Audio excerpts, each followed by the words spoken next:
Hello friends, welcome to the lotus point. इस video में हम बात करेंगे एमएसएमई 45 डेज पेमेंट रूल के बारे में। बहुत सारे लोगों को इसकी जानकारी होगी और अगर जिनको इस रूल के बारे में नहीं पता है तो वो हमारी पहले की वीडियो देख के बेसिक नॉलेज ले सकते हैं। उस वीडियो का लिंक भी हमने डिस्क्रिप्शन में दे दिया है। अब बात आती है एमएसएमई पेमेंट रूल के बारे में, जिनमें अगर आपका सप्लायर के साथ एग्रीमेंट है तो आपको 45 डेज में आपको उन बिल की पेमेंट करनी होगी। अदरवाइज 15 डेज में आपको पेमेंट करनी होगी। बहुत सारे लोगों को ऐसा लगता था कि गवर्नमेंट इस डेट को नेक्स्ट ईयर तक एक्सटेंड कर देगी, बट अभी 31 मार्च आ गया है और गवर्नमेंट की ओर से इस रूल के बारे में कोई ऑफिशियल अनाउंसमेंट नहीं है, ना ही कोई फर्दर एक्सटेंशन के बारे में कुछ अनाउंस किया गया है। तो आप भी इस चीज का खास ध्यान रखो। आज हम इस वीडियो में ब्रीफ डिस्कशन करेंगे कि किन किन पे ये रूल एप्लीकेबल होगा और किन किन केसेस पे ये रूल एप्लीकेबल नहीं होगा। और साथ में ये भी समझेंगे कि अगर आपने with in time limit payment नहीं किया है तो उसका इम्पैक्ट क्या हो सकता है।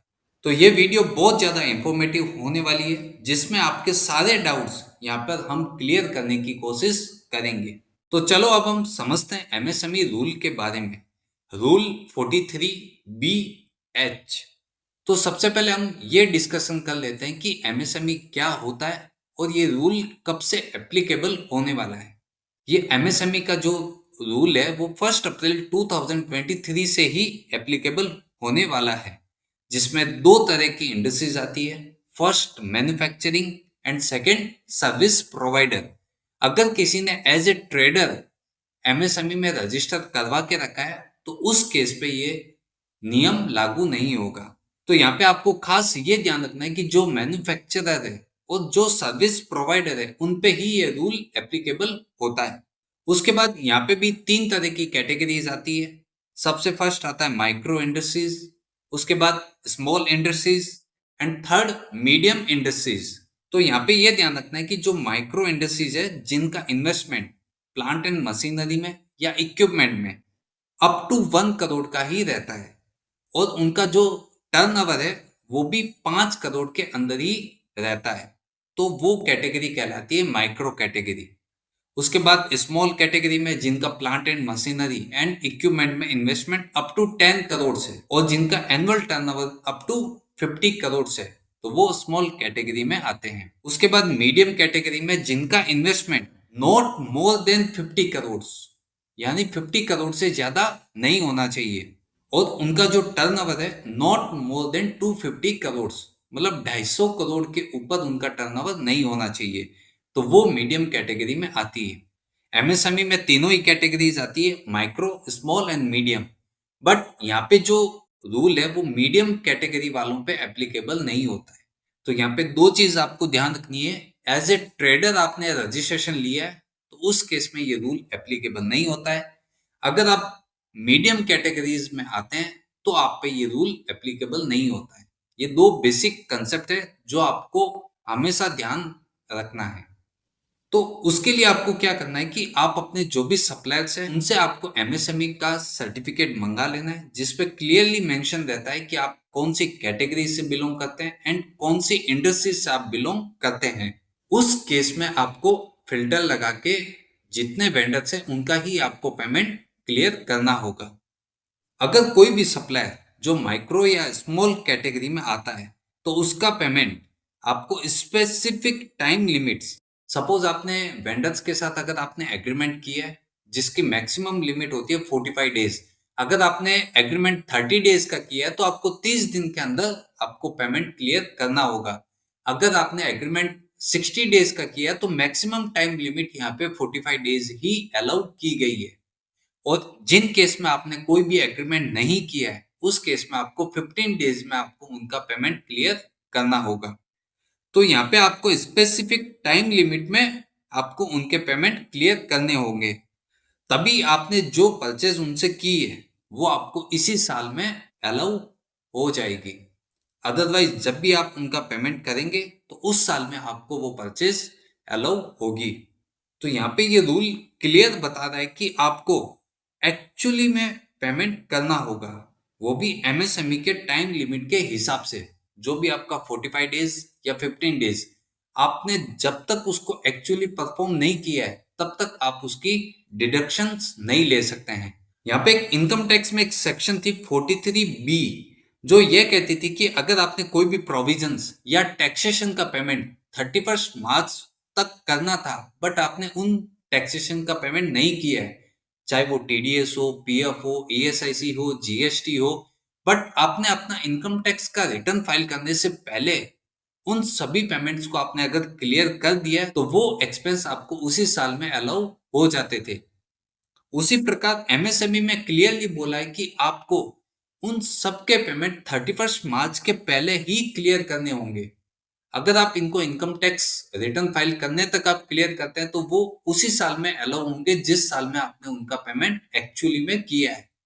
तो आपको यहाँ पे ये रूल कह रहा है कि 43BH जो इस सेक्शन को अलग करता है और आपको जो पेमेंट है वो 31 मार्च के पहले ही अपने बुक्स ऑफ अकाउंट्स में क्लियर करना होगा।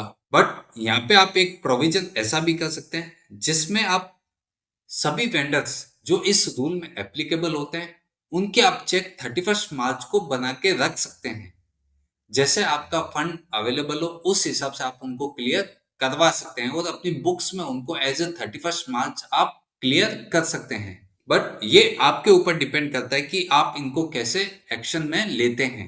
अब हम यहाँ पे कुछ एग्जांपल्स डिस्कशन करेंगे जिनसे आपके सारे डाउट्स यहाँ पे क्लियर हो जाएंगे। सपोज आपका कोई सप्लायर है जिनसे आपने 1 जनवरी 2024 में माल खरीदा है। अगर आपके पास उनके साथ कोई भी प्रकार का एग्रीमेंट नहीं है तो यहाँ पे आपको जो टाइम लिमिट है वो 15 डेज की मिलती है। तो आपकी उस हिसाब से ड्यू डेट होती है 15 जनवरी 2024। और अब हम बात करते हैं कि उनका पेमेंट अगर आप ड्यू डेट के पहले ही कर देते हैं, सपोज आपने उनका पेमेंट 10 जनवरी को ही कर दिया है, तो इस केस में कोई दिक्कत नहीं है, आपको सारी की सारी परचेज अलाउ हो जाएगी। अगर आप ड्यू डेट है 15 जनवरी बट आप उनका पेमेंट करते हैं 31 जनवरी को, बट यहाँ पे आपने पेमेंट तो उनका लेट किया है बट आपने 31 मार्च के पहले अपनी बुक्स ऑफ अकाउंट्स में उनका बैलेंस सेटल कर दिया है, तो उस केस में भी ये एक्सपेंस आपका अलाउ हो जाएगा। अब यहाँ पे ये बात आती है कि आपका जो ड्यू डेट है 15 जनवरी था बट आपको उसका पेमेंट 31 मार्च के पहले करना था बट आपने उनका पेमेंट 10 अप्रैल 2024 में किया जो नेक्स्ट ईयर में बिलोंग करता है, तो यहाँ पे आपकी सारी परचेज इस साल में आपकी डिसअलाउ हो जाएगी। इसका बेनिफिट आपको नेक्स्ट ईयर में एज ए अलाउबल एक्सपेंस में मिल जाएगी। सपोज यहाँ पे हम एक और एग्जांपल लेते हैं। अगर आपने कोई गुड्स 20 मार्च को आपने खरीदा है तो उसकी ड्यू डेट होती है 3 अप्रैल को बेसिकली। तो यहाँ पे क्या हो गया कि आपकी ड्यू डेट है वही आपकी नेक्स्ट फाइनेंशियल ईयर में बिलोंग करती है, बट अगर आपने उसका पेमेंट भी 31 मार्च के पहले ही क्लियर कर दिया तो इस केस में आपको कोई भी दिक्कत नहीं होने वाली। तो यहाँ पे ये चीज ध्यान रखनी कि हमने एक बेसिक एग्जांपल लिया है कि जहाँ पे आपका कोई भी एग्रीमेंट नहीं है, बट अगर इन केस आपका अगर कोई भी वेंडर के साथ एग्रीमेंट बना हुआ है जिसकी मैक्सिमम लिमिट 45 डेज की ही होगी। सपोज आपने कोई जनवरी में बिल लिया है तो आप वहां से 45 डेज आप ऐड कर सकते हैं, उस बीच आपको उन सभी बिल्स का पेमेंट करना होगा।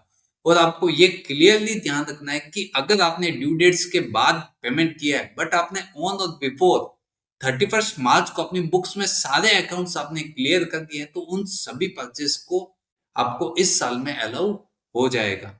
बट अगर आप उनका पेमेंट नेक्स्ट फाइनेंशियल ईयर में करते हैं तो वो आपको उसी फाइनेंशियल ईयर में डिडक्शन मिलेगी जिस साल आपने उनका पेमेंट किया है। तो आपको ये क्लियरली ध्यान रखना है कि आपको अपने 31 मार्च में अपने बुक्स ऑफ अकाउंट्स को क्लियर कर लेना है। जो भी आपकी सप्लायर की ड्यू डेट है उसके हिसाब से आपको उनके पेमेंट कर देने हैं। आप जब भी अपना ऑडिट करवाएंगे तो आपका सीए फर्स्ट पॉइंट आपका यही निकालेगा कि आपके कितने सारे क्रेडिटर्स है, उनकी वो लिस्ट बनाएगा कि कौन कौन से क्रेडिटर आपके एमएसएमई में कवर्ड है और किन किन पे ये रूल एप्लीकेबल होता है।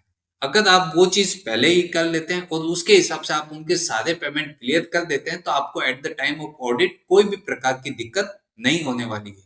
तो आप अपने बुक्स को एक बार वापस से देख लें, जो वेंडर ने आपको सर्टिफिकेट भेजा उनके हिसाब से आप टैली में ग्रुपिंग भी सेट कर सकते हो, तो उसके हिसाब से आप उनका पेमेंट क्लियर कर सकते हैं।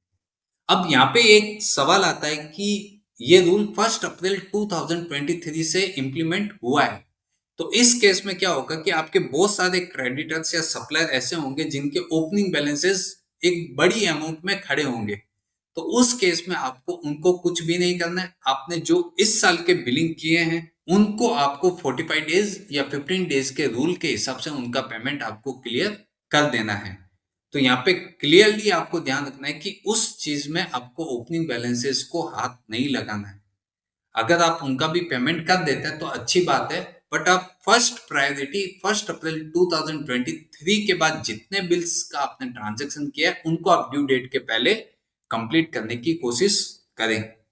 अब हम बात करेंगे जिसमें कुछ ऐसे केसेस जहां पे ये रूल लागू नहीं होगा।